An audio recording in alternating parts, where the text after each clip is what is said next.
Mayong adlaw kanaton tanan mga viewers. Kining akong ipadungog sa inyo ha. Lahi na pod nga magwawali sa dili Katoliko nga miatake sa doktrina sa Katoliko mahitungod sa bunyag sa bata o sa pag-ampo sa mga nangamatay sa ilang kalag. Ato ning tagaan og tubag ato sa siyang paminawon. Pikukunda ko, almost 35 years ko diha sa Katoliko. Ang nakanindot lang kay himasa ko og Biblia. Diha nako nakita ang tinuod ug matuod nga kamatuoran kung unsaon nato pagsimba ang Dios ug kinsa nga Dios ang angay natong pagasimbahon, pagayubuan ug pag-aalagaran sa atong kinabuhi. Kung dili ang Dios nga may tag-iya sa atong kinabuhi nga naghatag kanato sa tanan natong panginahanglan sa matag adlaw nga atong napahimuslan sa matag adlaw. Guys, sa Katoliko pa ko, katekesta ko, mangunahan ko sa friend sa barangay, Single for Christ, ug sakristan ko. Mang-aawit sa simbahang Katoliko. Pero sa diyang nahigmat ako sa kamatuoran, akong gisalikway, akong gibiyaan ang maong klase nga pundok. Kung nangita ka o tinuod nga pakipagrelasyon ngadto sa atong buhi nga Dios, pahawa na lang daan. Kay ang Katoliko wala magtudlo sa minatarong nga pagtulunan nga iya sa Dios. Daghang mga activities, daghang mga pagtulunan, daghang mga doktrina nga wala mahisubay sa Biblia. Samaan ning pagbunyag sa mga masuso, pagpamisa sa mga patay, pangatik.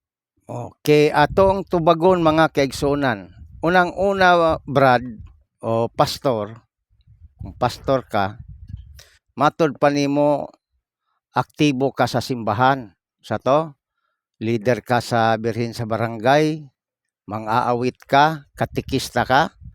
Pero ang ako ikasulti sa imo, wa kay tuntuon doktrina.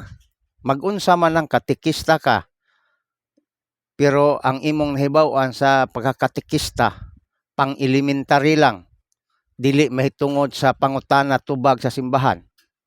Busa, kanang imuhang giingon, usa lang na kakitawag og istorya nga nakasabot ka sa Katoliko, gikapitalize nimo aron ingnon nga nasayod ka. Pero ang tinuod, mangmang ka sa doktrina sa simbahan, wa ka magtuon. Kaya kung nagtuon pa ka, kay matod pa nimo nagbasa kag Biblia, wala unta ka mohawa.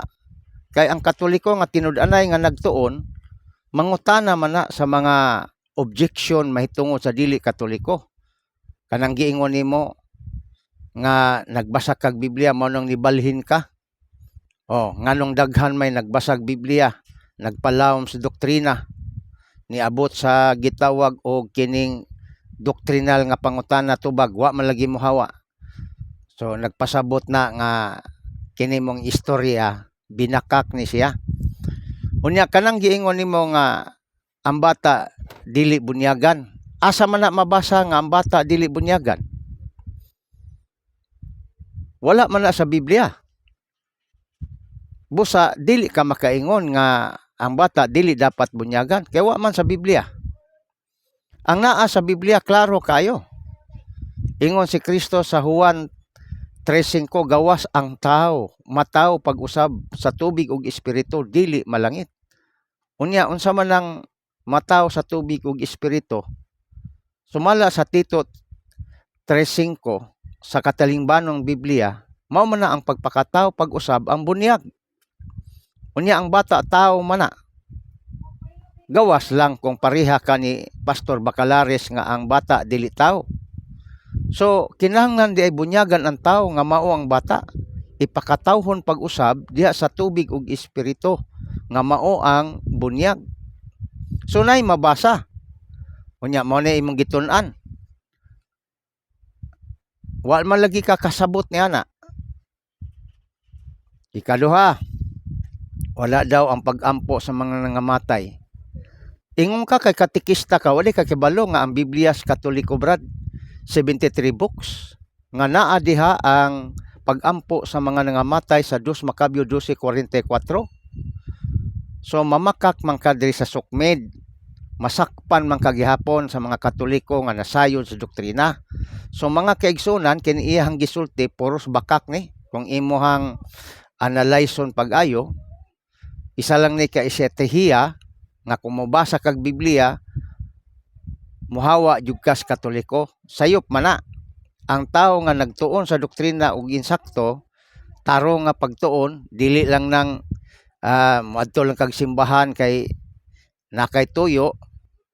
Kailangan magtuon ka sa imong doktrina sa imuhang pagkakatoliko aron di ka mahisama ni ining usa ka tawo nga inyong nadungog nagpasiatab nga nagtuon kuno siya sa Biblia mao nang nihawa sa Katoliko. Ang tinuod ni ini wa ni magtuon kay wa man lagi kaabot siya sa explanation nga ang bata kailangan bunyagan kay ang bata tao og ipakatawhon pag-usab sa tubig ug espiritu wa man lagi sa kaabot ni ana nga doktrina.